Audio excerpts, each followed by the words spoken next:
On this very last part of this assignment, we're going to look at the general form and the factored form of linear equations. So number 5 here says, consider the general form of the linear function g of t. And to refresh your memory, the general form is the one that looks similar to our slope-intercept form, our y equals mx plus b. Except in the general form, instead of putting m, there's this a variable that stands in m's place, and then we still have b for our y-intercept. They're basically just choosing variables in order, so a, b. If there was another term, it would probably be something with a c. So mathematicians do that a lot. They just choose variables that make sense alphabetically. So a, b, c would be the next one. So here's our general form. And our task first is to identify the a value, and they're reminding you that the a is in place of where the m was, so it's this right here. What is the slope of the function shown in this graph? And so it's the same as before. If you remember this situation with the t-shirts, you'll probably remember what the slope is. But let's look for points. So I see that it crosses a intersection here, and then I see another intersection cross right here. So I'm going to look at my vertical change and my horizontal change. My vertical change is my change in y, and my horizontal change is my change in x. And I see this is 50 to 80. So that's 30. And I went up, so I'm going to go positive. And then this change going to the right, as I went up and now to the right, that's from 6 to 8, which is 2. And going to the right is also positive, and this simplifies. If you do 30 divided by 2, you'll have your slope, which is your a value. Now, the next thing you're asked to do is find the b value, which is your y-intercept. So look at your y-axis, this axis right here, and look at where the graph of the function crosses the y-axis, right here.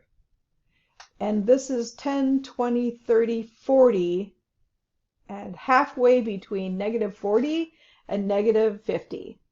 So that number there is your y-intercept, halfway between negative 40 and negative 50. So that's what goes here. Going down. Now, in the next part, we're going to be looking at the factored form. And that form is f of x equals a times x minus c. Now remember, right? We said the variable a, the variable b, and next time they'd probably use a c. There it is. And so what is going to be super important with this form is that, remember before when we had a graph? Well, here's a graph. And we were talking about the x-intercepts. So where does the graph cross the x-axis? Boom, right here, right? What that has to do with this form is if you take this part of the equation, the x minus c part, and you set it equal to 0, and you solve for x that will tell you what the x-intercept is. So if we add c to both sides to get rid of this c and get x by itself,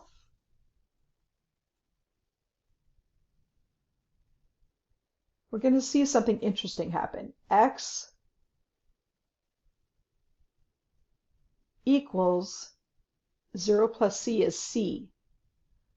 So when you set this expression equal to 0, and then solve the number that you get for c, this number that's in here for c, that's going to tell you what the x-intercept is. And that has many different names. When x minus c is set equal to 0, and you solve for x, that's called the x-intercept, and it's also called the zero of the function. A zero is also any number that makes the value of the function equal to 0, which we see up here. When we're at the x-intercept right here, the y value is 0, right? 0, y equals 0 right here.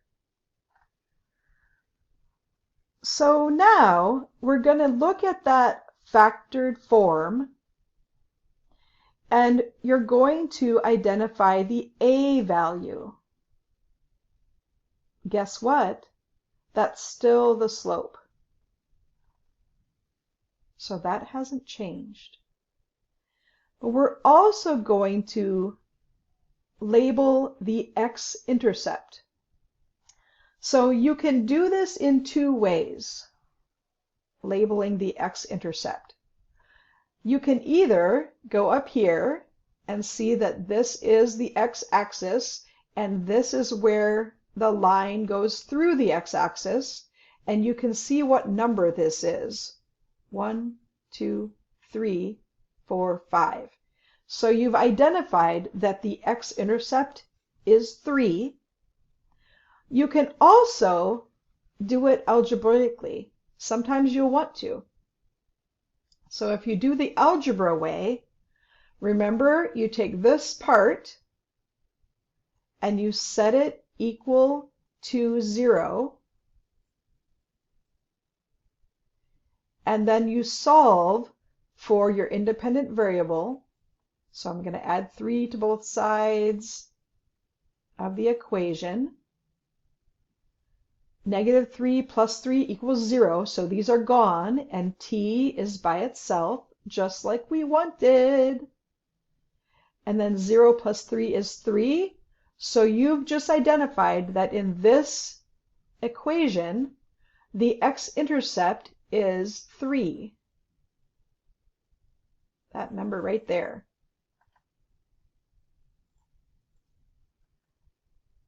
So that's two ways to get the same answer.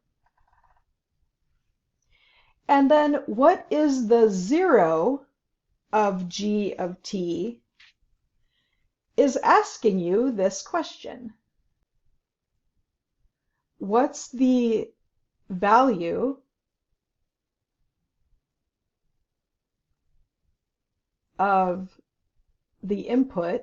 What's the input value when g of t equals 0? So what is the 0 of g of t means? What is the value of t when g of t equals 0? When our output is 0, what's our input value? You can figure this out by looking at the graph. What we're going to look for is we're looking for when the output, g of t, or y, is equal to 0. And we're looking to find out at that point, what does t equal? So let's go look. On our graph, when our function look at our line, we're looking for when our y equals 0. And where that is on our graph is right here, because on our y-axis, 0 is right here. So when y is 0, our t, or our input, is here. So this point is also what we're looking for when they ask the question, what is the 0 of t? X-intercept, the c-value, the 0 of the function are all synonyms. They mean the same thing. If you prefer to do it a different way, find the 0 a different way, instead of looking at the graph, remember you can also use algebra. So look at this function right here. And we want to know, when does this output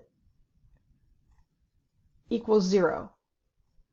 So we want to know, when does this equal 0?